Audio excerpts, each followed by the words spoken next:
Hey guys, kain tayo ng munggo. So, ang halo natin ay yung ating ampalaya na ampalaya. Hindi yung dahon kay. Dito, wala akong mahanap na dahon. Kaya ang hinalo ko na lang ay yung ampalaya na ampalaya. Yung gulay. Yung sinabi ko. Basta ang palaya, ang hinalo ko dyan. At masarap yan.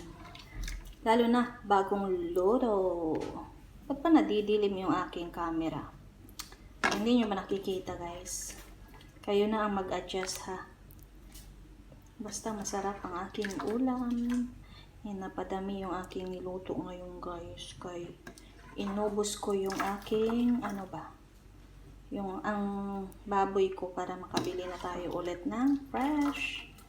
So, ubusin natin. Actually, kami lang dalawa ni Josh yung kakain, no? Pero bakit madami? Nagtataka kayo?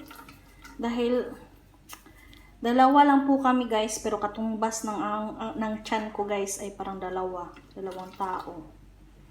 Malakas din kasi akong kumain, guys, no? Lalo na pagsabaw yung ating ulam. So, sinasandok ko yung ibang gulay.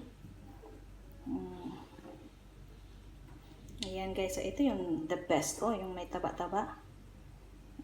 Kain na tayo guys. So yan lang yung ating ulam ngayon. And yung ating sobra na bulad. Initin ko pa yan guys, no? So kain na tayo guys.